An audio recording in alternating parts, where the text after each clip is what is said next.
Welcome to a new year of advisory opinions. Happy 2024, David French. Happy 2024, Sarah Isger. So I thought we'd just sort of go around the horn. As the year ended, we knew we were running out of time. We were leaving things behind. There has been some news in the 2 weeks since we've talked, but not a ton. So actually, I think we can kind of do some housekeeping here. I'm sure plenty of people, as they started their new year, also did housekeeping at their house like we did. It was a big part of our New Year's celebration is getting things back in order. So that's what I thought we would do for the podcast a little bit. So I'm going to start where you don't want to start. Can we do that? Like exactly where you don't want to start. Let's do it. Yes. I want to start with those 3 Supreme Court arguments that we didn't get to, that we said we're just going to really mostly focus on when the decisions actually come out. But let's spend just a few minutes on the oral arguments here at the top, okay? We're not going to do a ton of time on this. So, SEC v. Jarkacy. And I made fun of the chief because he pronounced it Jarkesy and was corrected by one of the advocates, which was a fun little moment. I don't know if I recommend that for your oral advocacy, unless you're Lisa Blatt. Like, don't do a lot of things. But it did help us because now we know how to pronounce the case. So this is a guy who basically gets crosswise with the SEC, the Securities and Exchange Commission. And if that happens, the SEC, and I'm going to use this sort of broadly, and please all you SEC lawyers out there, do not write to me about the specifics of how this actually works. But basically the SEC has prosecutors and they bring you before an SEC judge who's called an administrative law judge, an ALJ. That judge is hired by the SEC. And so the prosecutor and the judge work for the same side. And that's what this case is about is that allowed? Why is it allowed? And interestingly, the Supreme Court accepted 3 questions presented. And remember, the Supreme Court decides questions, not cases. They take 3 questions. Only one comes up at oral argument. So I'm going to read you the 3 questions. Whether statutory provisions that empower the Securities and Exchange Commission to initiate and adjudicate administrative enforcement proceedings seeking civil penalties violate the 7th Amendment. We'll read the 7th Amendment. That's your jury trial, right?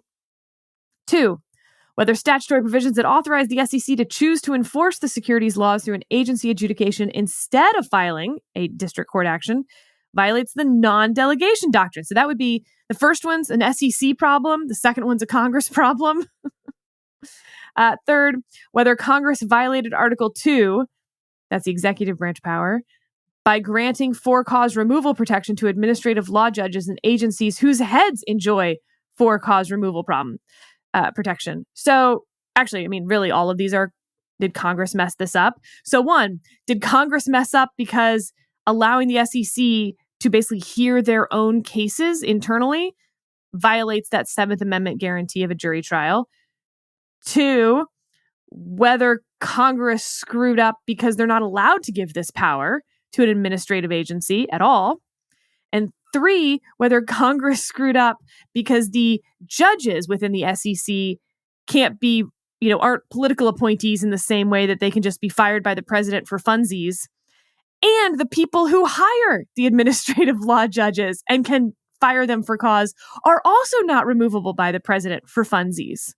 David, as will be the theme here, I left all 3 of these oral arguments, but this one in particular, I went in feeling very confident that the SEC was going to lose, that this was going to violate the 7th Amendment.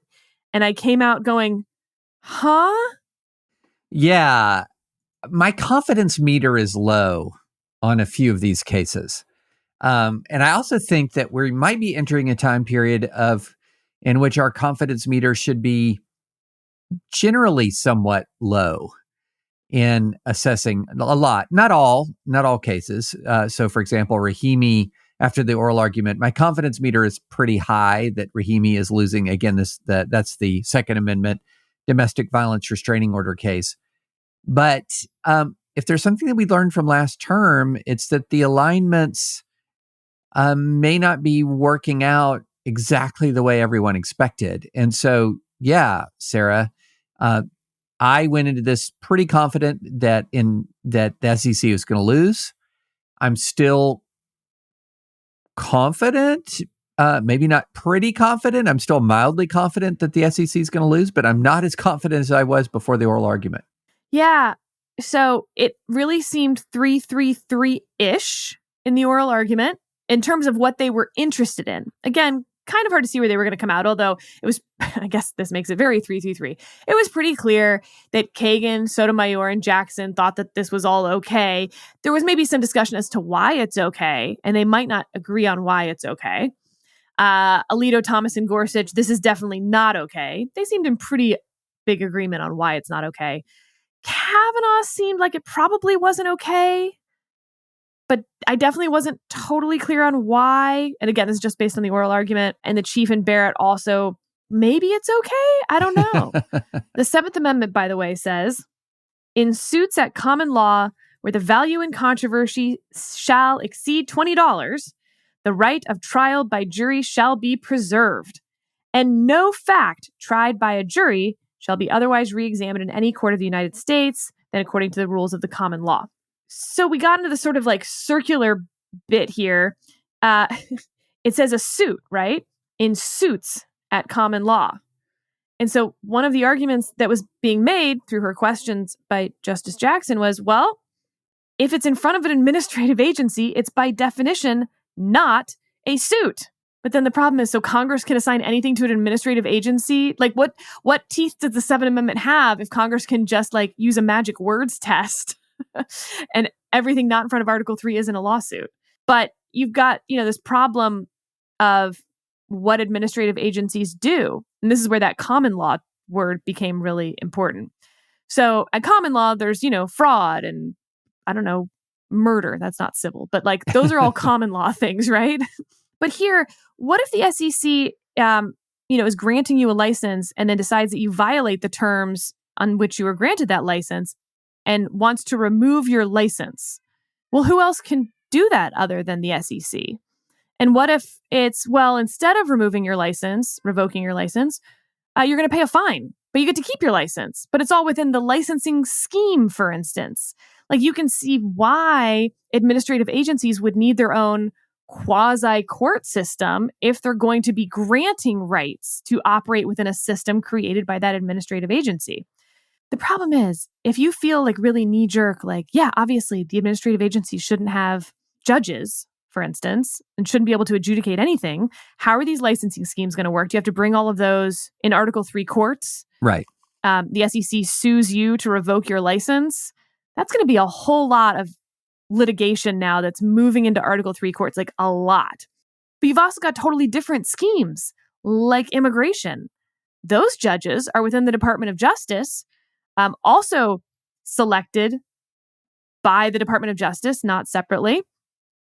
And if all those immigration cases suddenly flood into Article 3 courts, basically the court system will cease to exist in any meaningful sense. It will be so overrun.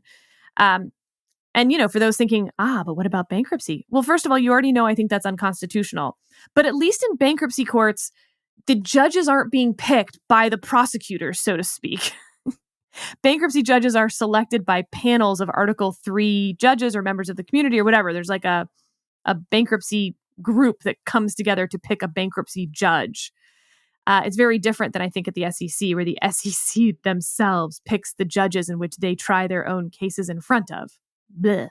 Yeah, I think I am in the Gorsuch camp, which I would define as essentially saying, look, okay, if the matter at issue in the administrative court is common law-ish or common law-y, then sorry, it's got to be the jury trial. Now, if it is not common law-ish or common law-y, I don't think those are the precise legal terms, then you've got much more grounds to be in front of the administrative judge. But as he was talking about in this case, well, the elements that were being tried in front of the judge, the administrative law judge, were extremely similar to the elements of common law fraud. And so, therefore, what we're dealing with is something that's within that scope of the Seventh Amendment. And I think that that's a distinction that makes a lot of sense to me, Sarah. Is this an action akin to a common law action or not? And if it is akin to a common law action, well, we have a venue for that. It's jury trials. I know. So, of course, I love everything you just said. Yes, sign me up for that. But you know how hard that's going to be? You're just kicking the ball down the road to now having a whole series of like, well, what if it's, again, fraud, but specifically related to the licensing scheme that was created? So it's not like common law fraud. Now this is SEC fraud. And like, we're just going to keep litigating all these things, you know. And again, we'll spend more time on this when the opinion comes out. But the law as it is right now that allows us to go on is the distinction between public rights and private rights. Well, that hasn't worked because no one knows what a public right is versus a private right. Is there such a thing as a public right? Anytime that someone's trying to take your money or property, as Justice Thomas would say, seems pretty private to me. Even if they're trying to, quote, vindicate, you know, a right, owned by the government? Like all of these are owned by the government. That's why the government brings the case against you in an Article 3 court. So again, I love that in theory. I just don't know in practice how it works. Okay, moving on. Purdue Pharma. Another case where I have no idea how it's going to come out. What's interesting, though, is I wonder how much listening to the oral argument in these cases makes you less likely to predict the outcome. Whereas if you didn't listen to the oral argument, you will be more likely to predict the outcome. So in SEC v. Jarkesy, if you didn't listen to the oral argument and you just sort of know first principles of who the justices are, what they think about the world, the SEC loses, right? Who cares how or why specifically, but definitely this doesn't feel okay with the Seventh Amendment. Here in Purdue Pharma, this is the bankruptcy judge case, or rather bankruptcy code case. And the question is whether when Purdue Pharma went into bankruptcy, and we're going to reorganize all their debt, right? They owe more than they have revenue, and that's why you declare bankruptcy, right? The Sackler family can get a release from all of its liability, too, if it's agreed to by the bankruptcy judge and by a lot of the creditors who are owed that money. So the actual question presented, whether the bankruptcy code authorizes a court to approve, as part of a plan of reorganization under Chapter 11, a release that extinguishes claims held by non-debtors against non-debtor third parties without the claimant's consent. So this was a big consent issue. Again, once I listened to the oral argument, I was like, okay, I don't actually know how this is going to end up.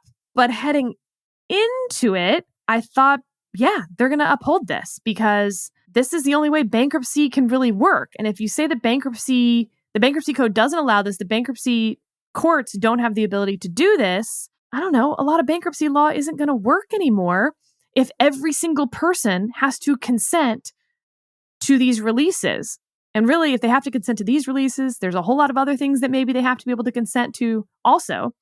What's interesting about this case, notably, is that the vast, vast majority of people involved do consent because they don't think they're going to get anything from the Sacklers otherwise. The people who brought this case, if you're curious, is the Department of Justice, the ones who actually stand to get nothing from this. In some sense, they don't, I mean, I use the word stand very intentionally. What is their standing? Which came up at the oral argument as well. What is their standing? Right. I mean, they actually don't. Yeah. The U.S. Treasury doesn't get money or anything else based on the outcome of this case. Now, I think they do have standing because that's what the U.S. trustee does. They sort of have universal standing. So I don't think it'll be a literal standing issue. But there's a problem when like everyone who actually has skin in the game says, yes, this is what we want. But the U.S. trustee, who basically doesn't like the political valence around this, says, no, we want to be able to go after, we want people to be able to go after the Sackler family. Even though, you know, it would basically the first people in the courthouse door would get all the money and then no one else would get any money and the plan wouldn't get any money. It's a huge mess if you don't have this sort of release. The Sacklers, again, are putting in $6 billion, I think they agreed to. The U.S. trustee is saying, yeah, but if we don't have this release, maybe they'd put in $7 billion and then everyone would consent. But no, someone will always hold out. So how does this work? Is it a percentage consental? Yeah, this was a very interesting case. And I think, as you're noting, the party here that was objecting didn't have any skin in the game, and the people who had skin in the game, even though many of them loathed the Sacklers, they had no love lost for the Sacklers, weren't trying to protect them in any way, shape, or form, were desperate for this to be approved because they're saying, no, this is the only way we're getting all of the resources that we are actually getting is by having this arrangement. And Boy, from a standpoint of, from a public policy standpoint, this is a hard one, Sarah, because absolutely it is the case that, this is granting the Sacklers some relief when they're not even involved technically in this case. But it's also absolutely the case that there's a rational person could say this is the way to maximize the compensation pool for the creditors. Yeah, it's from a public policy standpoint, it's a hard case. And guess what? The statute is just kind of broad and vague. Oh, it definitely has that and otherwise language. Yeah. This term appropriate, anytime you've got these catch-all provisions in a term like appropriate, there's no way to avoid having sort of judicial policy making when you're including phrases that are just that big and broad. I mean, there's just no way to avoid it. So that'll also, I think it could, depending on how it comes out, be a real sleeper case for one of the most important cases of the term. All right. Last up is the Moore case. David, this is the 16th Amendment case. What has to count as income? Okay. So the 16th Amendment says, the Congress shall have power to lay and collect taxes on incomes from whatever source derived, without apportionment among the several states, without regard to any census or enumeration. So this is your income tax. Now, the Moores in this case, sort of fun, right? I mean, it's like the most sympathetic facts you could possibly have. They invest in an overseas corporation that does good work in other countries. And that corporation has profit, but all of the profit just goes back into the corporate form, and the corporate owners don't actually take any money, but the corporation does get a profit. So the question is, the Moores had profit that they never got themselves because it just went back into the business. But can they be taxed on it? It's unrealized income. I don't know, David. This one I have some questions of how they'll decide it, but at the oral argument, it did seem like the answer is yes, you can be taxed. This is income. Because if this isn't income, no one's going to ever pay their taxes again. Right. Yeah, it really did seem to be that this is going to be taxed. This is income, even though I have an awful lot of sympathy for the idea that if I've not actually gotten anything, that it may not be income at all. How much is an unrealized gain actually a gain? Is an interesting kind of question, but I'm with you, Sarah. This is going to be income. It kind of has to be, because otherwise it's too easy to not pay taxes, truly. Because as long as you're not personally seeing the money, you don't control the money in your personal self, but maybe you have outsized control over the corporate form or whatever else, and that corporation now buys some houses that you get to live in. I don't know. This case actually seemed much smaller than I thought it was heading into it, and a little bit more obvious after the oral argument. Although, shout out to Andrew Grossman, who argued on behalf of the Moores, former Jones clerk, doing his best out there. No, I agree with you. Of these three cases, this one is I have the least confusion about. I would fall out of my chair in shock if this is not taxed, if this is not considered income. If the court doesn't hold that the definition of income is actually somewhat malleable and up to the political branches to really define. There were many breathless headlines about this case, about it potentially undermining the entire U.S. federal tax system. And I suppose the word potentially there would be doing an awful lot of work, because I don't think it's all that potential. But yeah, breathless headlines notwithstanding, I don't think this is that close of a call. Yeah, and to be clear, when I say this case was about less than I thought it was, look, you could have, I think what the headlines were all about was this larger idea about what is unrealized income and all of that. They're not going to decide it on that. They're going to decide that this was realized income. It's just that these people decided to keep it in the business itself. So the question of what is unrealized income lives for another day, may not come up again for a long time, like truly unrealized income. But when they basically had the ability to control those funds, then it was realized, right? It's pretty simple. even if it's for good reason, even if they didn't like profit from it in a traditional sense. Sorry. Next up, let's go around the horn. Maine. So the Maine Secretary of State decided that Donald Trump was not going to appear on the ballot in that state as well. We're still waiting for the U.S. Supreme Court to say something about the Colorado case. The brief has been filed asking them to do something, and that deadline is coming up today, the day that this podcast will come out. I expect to hear something pretty soon. Unfortunately, we've already taped this podcast and it hasn't happened yet. So we'll see about that. I also don't expect, it's very likely the Supreme Court will just say like, yes, we're taking the case and this continues to be stayed or something like that. We may not hear something substantive right away. But the reason I bring up the Maine thing, David, Maine, the state, not Maine, the street, let's say, is to me, Maine just made Donald Trump's case much stronger at the U.S. Supreme Court. By allowing just the Secretary of State in Maine to get to enforce the 14th Amendment on her own.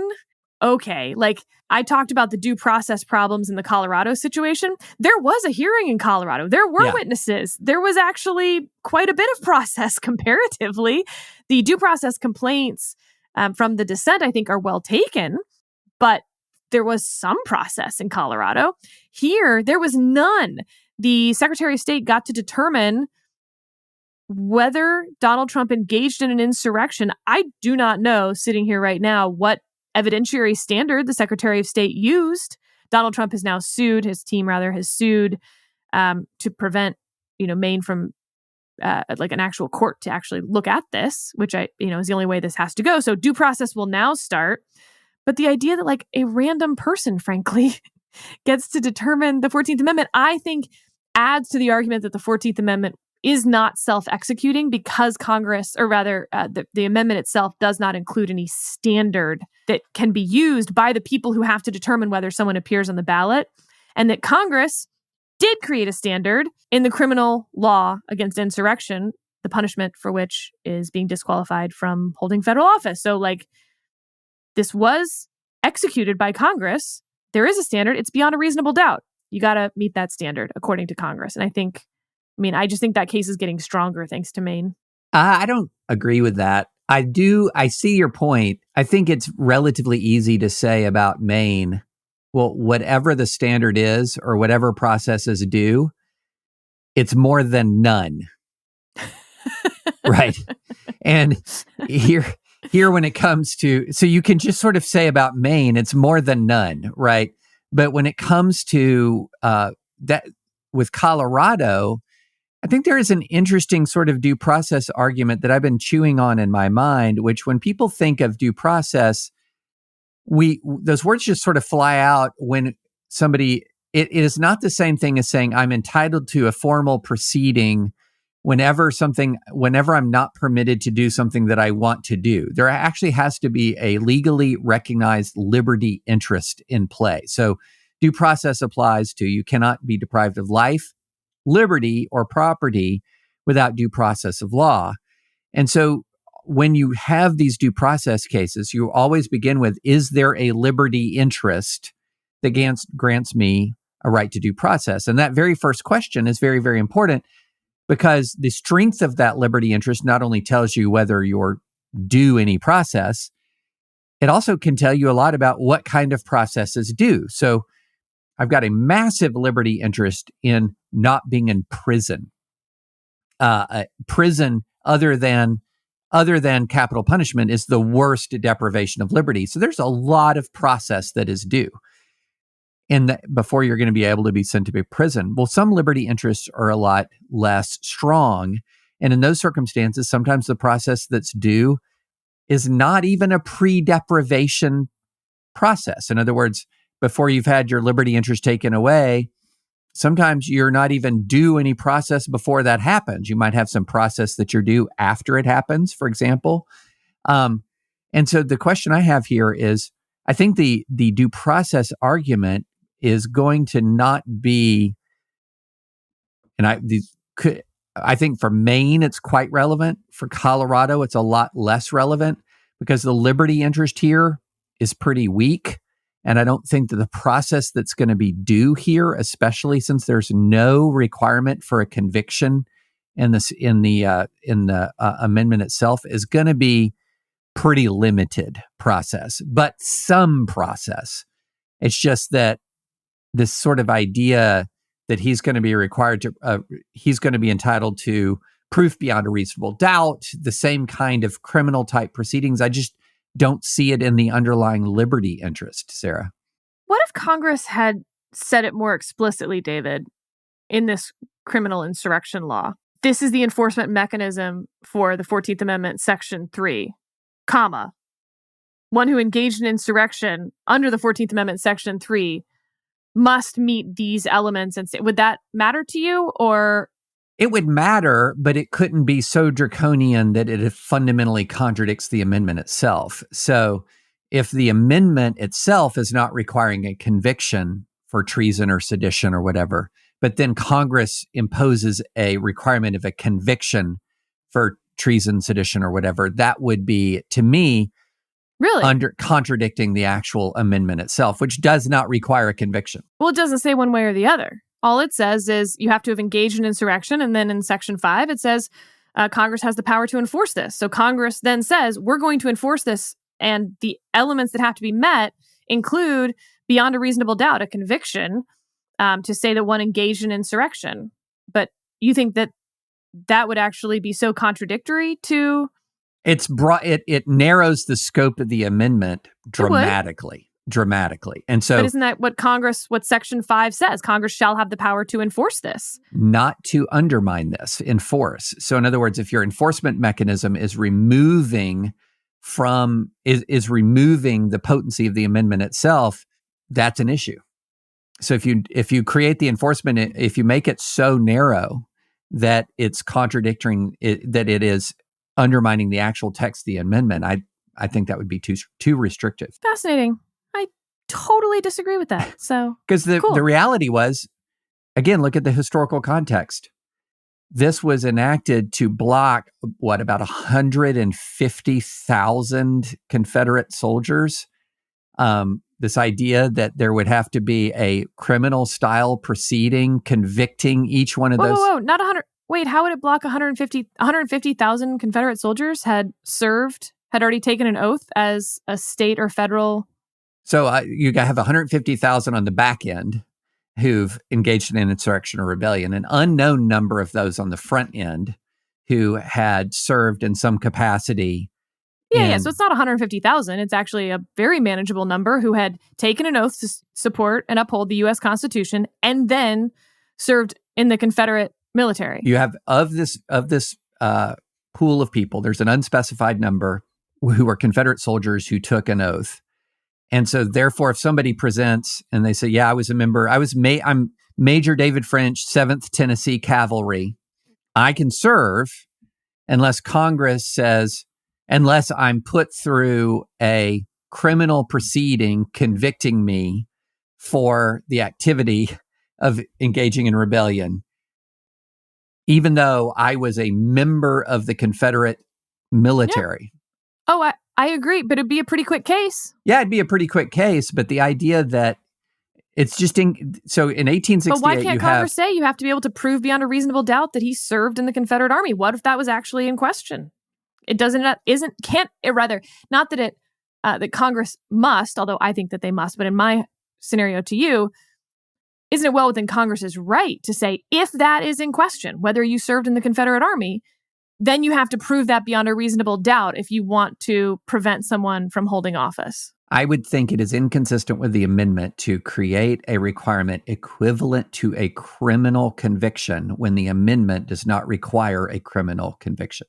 All right. All right. Next up, though along the same theme, we have an 11th Amendment case. 11th Circuit case holding that Mark Meadows could not remove his indictment in that Georgia January 6th case that Trump is also indicted under. Mark Meadows tried to remove his to federal court. We talked about this at the time, and he's not the only one who was trying to remove to federal court. Judge Pryor, writing for his 11th Circuit panel, Judge Pryor is one of the most conservative judges in the country. It is worth noting Judge Pryor saying "nah, dog" to the removal idea in a super textualist decision. Yeah. And I gotta say, David, like I was fairly persuaded by Judge Pryor's opinion, but it wasn't so obvious that it couldn't have come out the other way. And that makes it even more interesting, I think, to have Judge Pryor writing it. This was a relatively close call. So Section A of the removal statute provides that any officer of the United States can remove for or relating to any act under color of such office. Okay. So that says any officer, not any former officer. Got it? Any officer. He's going to interpret that as meaning any current officer. But check out Section B. It grants a right of removal to a person who is, or at the time of the alleged action accrued, was a civil officer of the United States. So, right, I mean, he's going to make a really persuasive case here that, like, look, you're trying to remove under A, it says any officer. B, the thing right next to it that Congress wrote at the exact same time, is about former officers, who is, or at the time of the alleged action was a civil officer of the United States. Therefore, we can read even more so into A that it doesn't include former officers. It's like pure textualism. These things are next to each other. Clearly, Congress knew how to include. And so while you may be able to find other statutes where any officer can include former officers, here it doesn't include former officers. David, I assume you were pretty persuaded by this. Yeah. Well, and I'm also interested. I want to put a pin in the Judge Pryor conversation.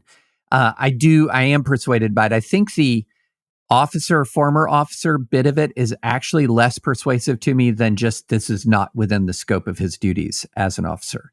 Yeah, but that's less fun. I agree. I agree.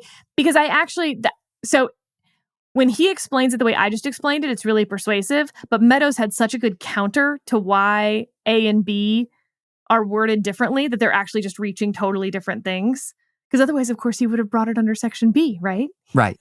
Yeah, exactly. No, I thought it was persuasive. And I want to put a pin on the Judge Pryor conversation because this is not the first time for him. This is the second time that he has intervened in these election-related disputes. The first time was in the election steal period or effort itself. The 11th Circuit issued a key ruling shutting down Trump objections to the Georgia vote count. And so this is another example, Sarah, and I'm going to keep raising them, that where you have your very conservative FedSoc judges who've stepped in and have stopped one of these MAGA Trump legal initiatives.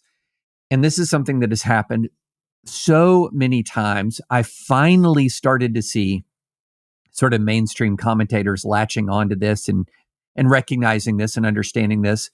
There was an excellent piece, I believe, by Aaron Blake that was walking through his readers at the Washington Post about this.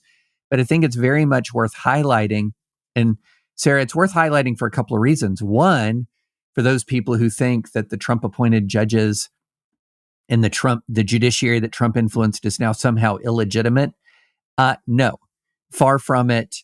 As we've said a million times on this podcast, but for these FedSoc judges, 2020 would have been a lot more interesting than it was, and interesting in all the worst ways.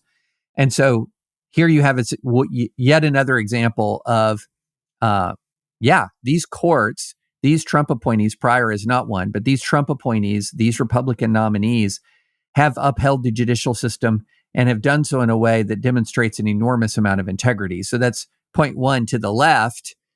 And point two is, who's watching that and understands this? The MAGA movement. So don't expect these same judges and similar judges and justices in a second Trump term. And I think that's a really important point for people who are tempted to support Trump. You might be thinking, well, at least we got those really, really good judges. I can guarantee you that people in the MAGA world do not think that Trump's judges are necessarily all that good anymore. and they want a different kind of judge or a different kind of justice in round 2. And this is exactly one of the cases as to what this case is exactly one reason why. Yeah, I mean, some of that conversation is right. The same contradiction of anyone who served in the Trump administration shouldn't be able to have a job afterward, and they should be tarred and feathered. And also, oh my God, why aren't good people going to go into Trump? Why aren't we going to have those guardrails in a second Trump administration? This is a disaster. Yeah. Same thing, right? Like, oh, these Federalist Society judges are MAGA extremists. They're the absolute worst. And oh my God, we're not going to have them again. I know. It's every time. It's the same thing every time, Sarah. This Republican is the worst human being ever until they meet the next Republican. And then they say, oh, we loved that previous one. That previous one was just, no, wait, I was there. I remember what you said about that. No, I mean, the worst example isn't of a Republican. It's about Bill Clinton. Defending Bill Clinton on everything. On the rape allegations, on the inappropriate sexual conduct. And then 20 years later, we're like, well, that was a mistake. We shouldn't have done that. Oh, but you really enjoyed having the political power at the time. The cost was too high for you to do it. So now there's no cost in saying that you now think that Bill Clinton might have been a rapist. Yeah. Okay. Yeah. Easy to say now. Easy to say. Yeah. Easy to say Mitt Romney wasn't a racist after all. Easy to say Bill Clinton might have been a rapist. I judge people by the cost at the time. Yes.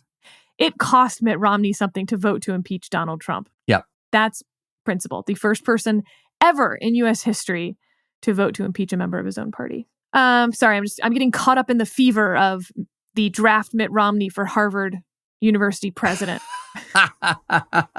Catch the fever. Yeah, the fever is real. It's also not happening. All right.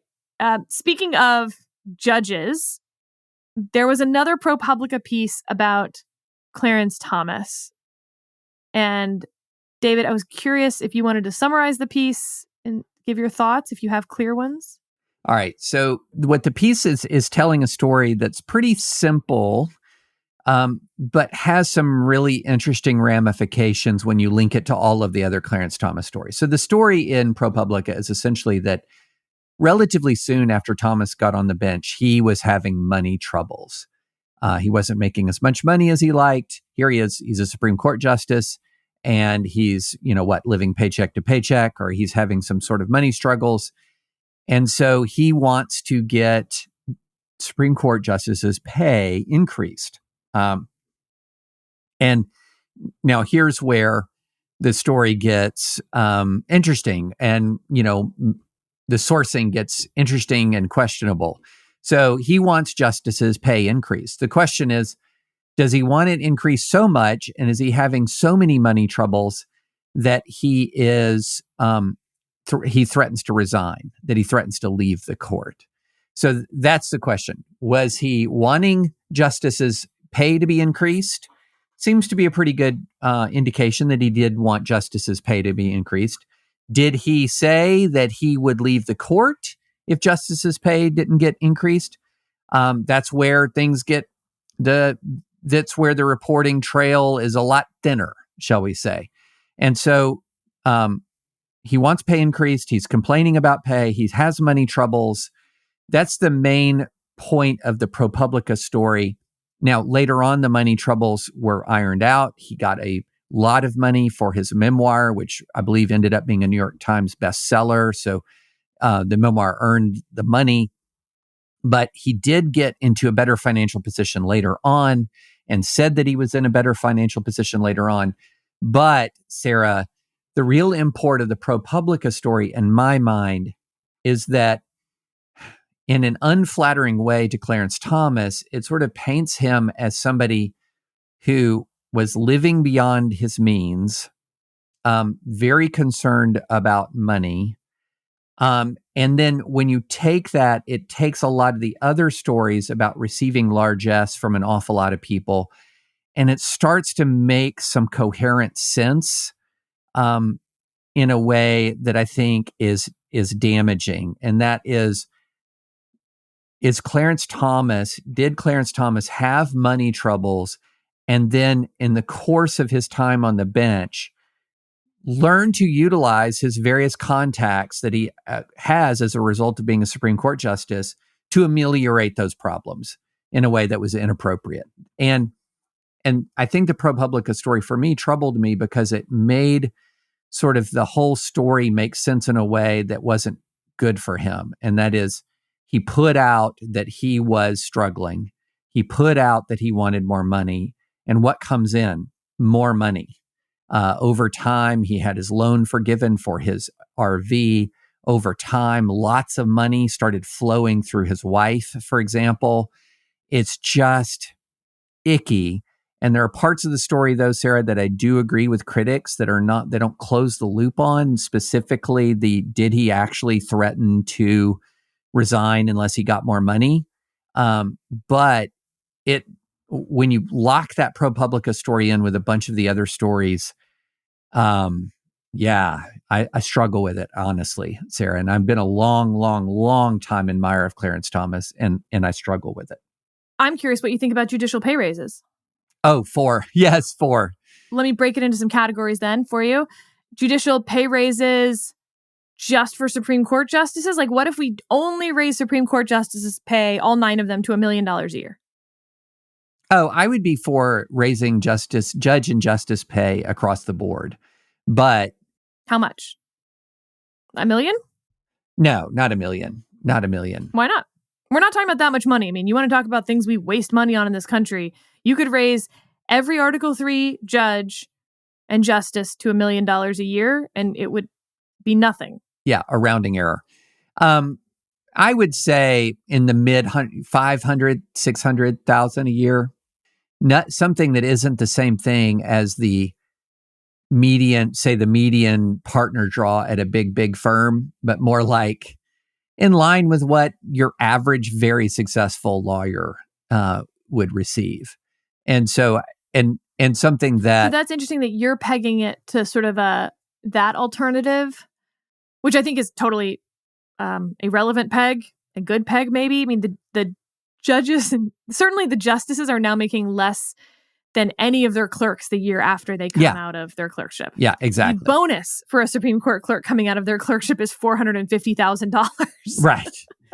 Yeah, exactly. The first year starting salary for a clerk, for the circuit judges, for instance, at a top, I don't know, what is it, the top 25, 30 law firms are all now paying lockstep or so.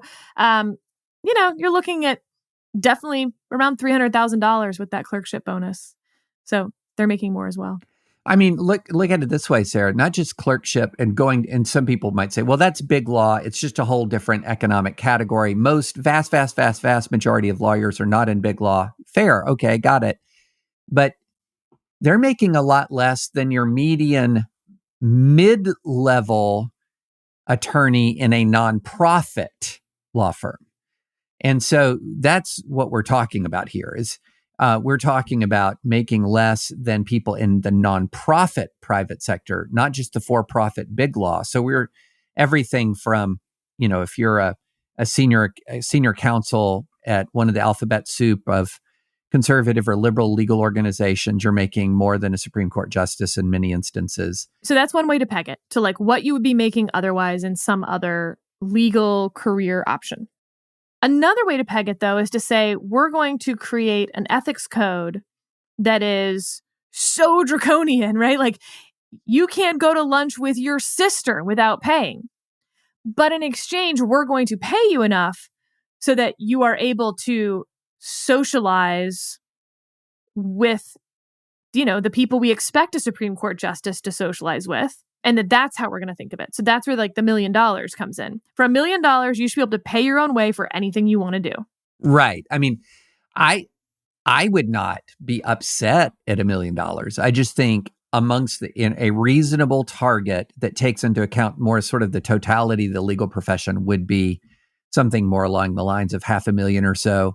Because again, a lot of these guys are not actually coming out of big law. They are not taking the $2 million pay cut or whatever that you would take coming out of big law. They're actually coming out of government service or the academy. And in that circumstance, what you're talking about would be much more in line with previous salary experiences. But yeah, I'm with Clarence Thomas 100% that these salaries should be higher. Totally agree. And Washington, D.C. is a really high cost city too. I mean, this is not an amount of money. That amount of money goes a lot further in Des Moines than it does in D.C. That is not a huge salary for D.C. by any means. Interestingly, I thought it was, speaking of people who gave up a lot of money for their jobs, I don't know why this always is stuck in my head. Do you know what Chris Wray was making the year before he became the FBI director? No. According to reports, right? Okay. This is not inside information. I'm using public reporting for this. $9.2 million to take on a job where everyone just constantly hates him. So where was he before? King and Spalding. 9.2. That's public service right there. That is the reporting from law.com. Anyway, we're not matching 9.2. That's never going to happen. No. But I don't know. I'm interestingly, and sorry to all of our circuit judges listening, I'm oddly willing and able to imagine a world in which we'd only raise Supreme Court justices' salaries. Interesting. I think we should raise all judicial salaries somewhat, but I'm okay if there's a discrepancy, I guess. Okay. I'm okay if the justices get $1 million because being a Supreme Court justice is just fundamentally different in terms of the international travel, representing our country abroad and things like that. If you want to say that they can't accept international airfare, then you need to pay them quite a bit in order to represent our country, et cetera, like you would, a diplomat who has, all sorts of money to be able to spend just on socialization, et cetera. So $1 million for a Supreme Court justice, and $400,000 for a circuit justice, that seems reasonable to me. Yeah, which $400,000 for a circuit justice would be a substantial increase. Basically a doubling. Yeah. So, no, I would be fine with a much higher amount for justices than circuit judges, but I'd want increases for everybody. I just think, again, as you accurately noted, it's a rounding error, and we can't be demagoguing this and sort of say, well, it's just, what are you complaining about? These current numbers are much higher than the median household income. Well, guys, okay, I get it. I understand that we're talking about numbers that are way higher than median household income. Totally get that. Totally understand. But we also want to have some of the best people in the country, some of the most intelligent people in the country. Yep. Frankly, we don't want someone where the $200,000 is a pay increase. Right. Right. Exactly. If you can't earn more than $200,000 as an attorney right now, probably we don't want you as a Supreme Court justice. Now, no aspersions on the young attorney listeners right now who are well south of all of that. We don't want you as a Supreme Court justice. I'll tell you that. It's not casting aspersions on you to say we don't want you as a Supreme Court justice at age 29. But yeah, if you're at that window, that really, because really what's happening is you're supposed to be elevating these people at what is generally recognized to be near your professional peak, in your 40s and your early 50s, where you've really mastered your profession. You're at the top of your profession. That's when people are being pulled up to be Supreme Court justice. That's when people are being pulled up to be a circuit court judge. Yeah, we want you to be excellent. We want you to be among the best. And if you're excellent, if you're among the best, the financial rewards for you are very substantial. I'll also say that I wish there were, I could absolutely see an argument that it should be a good thing that judges' children, for instance, might have to take out loans to go to college, that, their parent can't just pay, their education. Again, most Americans. Except that's not what's going to happen. Because their earning potential outside of the bench is so much higher, they simply won't do that because they will choose to make the money to be able to send their kids to college a lot of the time. So that's why we're saying it's a choice on our part to decide who we want as judges, because the pool of people, of potential judges, are by and large going to make rational choices. Except Chris Wray, who arguably made a pretty irrational choice. 9.2 to whatever it is now. Okay, David, we've got so much more housekeeping we could do, but let's just keep going around the horn here a little. We didn't talk about the National Association of Realtors lawsuit, and it's so interesting, and we're going to have a decision here at some point, and it's going to make its way maybe all the way to the Supreme Court. So I thought we should at least touch on it as it meanders through. Yeah. So this is a really interesting case. There was a 1.8 billion, that's billion with a B, jury verdict in October. So this is how long we've been pushing this off, Sarah. At the very end of October, there was a huge jury verdict basically aimed at this arrangement that if you're a home buyer and you listen to this podcast, it's very, very familiar to you. And that is that both sellers and buyers are paid for, both seller and buyer agents are sort of paid from the same pot. It's 5 or 6% split evenly between the two of the sales price is dispensed in agent's commission. So if it's $1 million home and it's 6%, you'll have 30,000, 3% that will go to the buyer's agent, 30,000, 3% that will go to the seller's agent. And essentially what this jury verdict says is this is an antitrust violation, that this was, in essence, what we're talking about is a fixed market ultimately here, and that buyers' agents are receiving largesse to which they are in a more free market they would not be entitled to, and that buyers should be able to purchase homes without having to go through this sort of cookie cutter commission relationship or enter into this cookie cutter commission relationship. And Sarah, it's really throwing the entire industry into a state of confusion, because what is it going to look like? Because your typical buyer doesn't necessarily want to, or doesn't necessarily believe, say, if they're buying $1 million home, that they're getting $30,000 worth of value from their agent as opposed to the seller's agent. And then real estate agents on the buyer's side are responding, wait a minute, you don't really understand what we do in all of the ways in which we protect your interests in ways that are not immediately visible to you. So this is actually the more fair arrangement. And oh, by the way, the only way we can make this work and pay for, make a living for our families, etc. And what you're going to do is essentially eviscerate much of the real estate industry. You're going to destroy the livelihoods of an awful lot of realtors, and at the same time, leave buyers more vulnerable to exploitation. So that's the basic background, Sarah. I find it fascinating. I think it has the potential to be the most important legal case of several years if this comes out the way it looks like it's going to come out, and the way I think legally it probably should come out. Also worth noting that those realtors are not sort of evenly spread throughout the population. Very heavily female-run industry. A lot of moms do this. A lot of sort of part-time realtor, part-time mom work. And so it's going to really, as you said, it's going to eviscerate an industry, sure, but it's going to be one very specific part of the country demographically that it's affecting.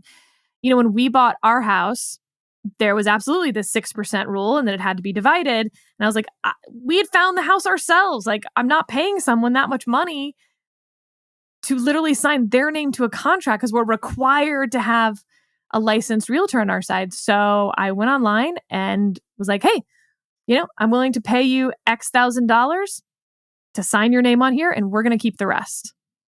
And it was really, really hard to find someone because they're considered, what's the union term where like you're not... Scabs.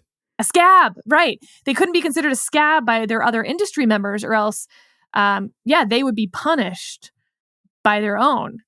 Now, I eventually found someone, and I will say, and like a twist at the end of the story here, he ended up having to do more work than I thought he would in going back and forth on the contract, because I thought we had agreed to all of the contract terms. I mean, we're sophisticated contracting parties. So again, I didn't think we needed a realtor.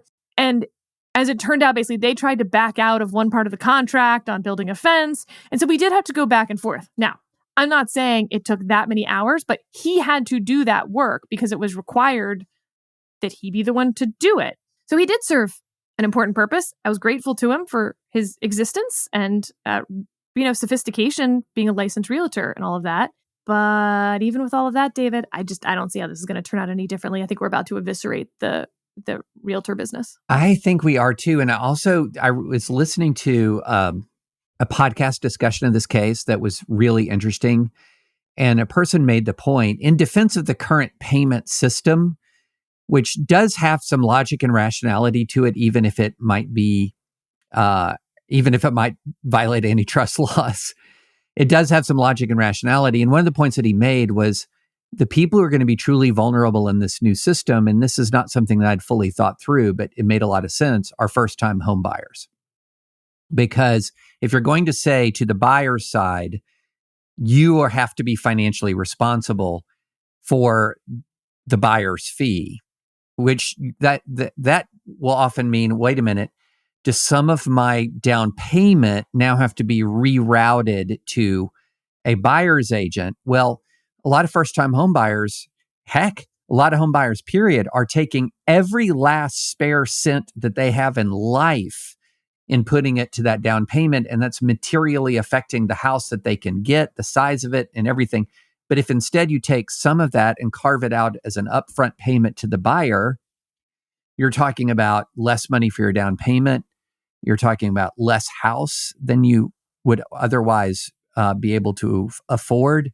And so a lot of first-time home buyers who are the least sophisticated as a general matter, home buyers, will be the most tempted to say no to the buyer's agent and then therefore most susceptible to exploitation from a seller's agent. And I thought that was, all of that made absolute sense. It's also the case that sellers' agents and sellers, frankly, have a huge incentive for the buyer to have an agent because there's going to be a lot of flim-flamming around of not understanding, asking a lot of questions or not asking questions and then arguing about the contract afterwards because they didn't really understand the contract that they just signed. So now you're in litigation over that. So the sellers absolutely should want the buyers to be represented. And maybe that means they should pay for it. Yeah, no, it's a really interesting question. But yeah, you're right. As far as like impacting actual people's lives at scale, this could be the most important case most important case since Dobbs in impacting actual people's lives at scale. Not the most consequential. It's not as consequential. It's not life and death like Dobbs, but as far as impacting sheer number of people, this is a big case. Okay, last topic that we did not get to talk about last year, and I'm really embarrassed about it, was the death of Justice Sandra Day O'Connor, the first woman ever to sit on the U.S. Supreme Court.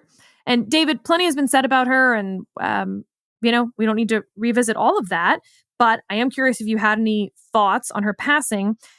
But for me, what really struck me was the funeral and her lying in state, and comparing that to other justices, whether it's Antonin Scalia or Ruth Bader Ginsburg, and sort of just the public reaction to that, compared to the first woman to ever sit on the U.S. Supreme Court.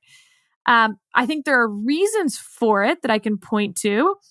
A, she wasn't on the court currently, and so there wasn't then going to be some fight over who replaced her. But here was the reason that I actually think is the real reason, and the reason I don't like.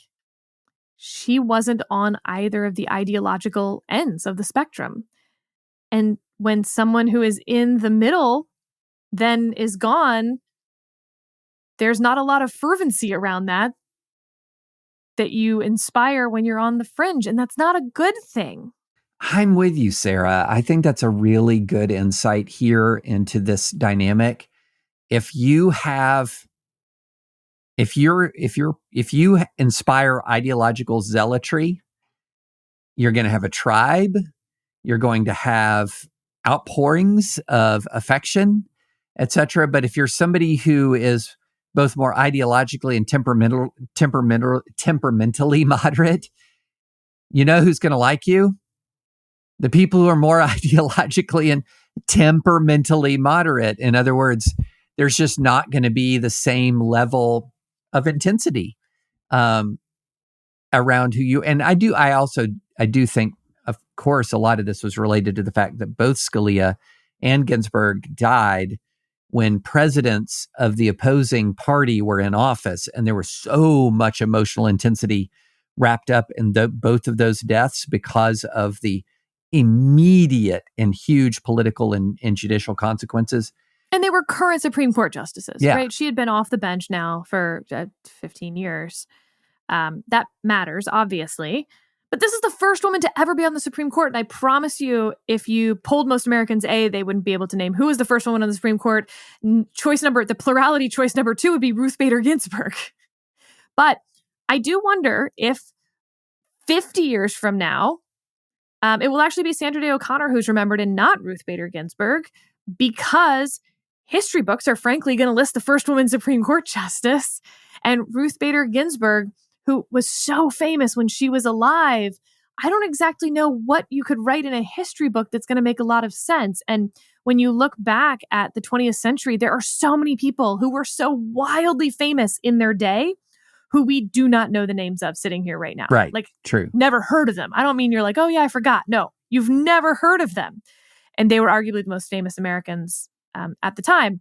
I wonder if Ruth Bader Ginsburg her legacy may look a little like that, in part because there's not a singular decision that she wrote that stands out.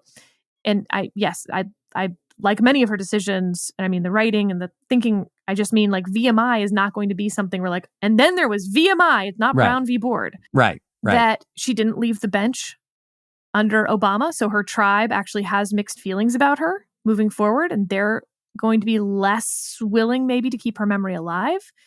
And that she wasn't the first woman on the court. I don't know. Yeah, I do think there is lingering ambivalence. Is that the right word? There is some degree of ambivalence or upset on the left towards Ruth Bader Ginsburg, as much as they admire her for hanging on by staying in office too long. And I do think it's interesting. Sandra Day O'Connor stepped down a long time ago. So she's actually she's sort of old school in a way that both Ginsburg and Scalia felt ahead of their times in a way, and O'Connor feels more old school. And by that, I mean, Ginsburg and Scalia sort of were previewing the Supreme Court justice as gladiator model. Like, who is our person? Who is our champion to carry forth, to carry forth our position in the culture wars?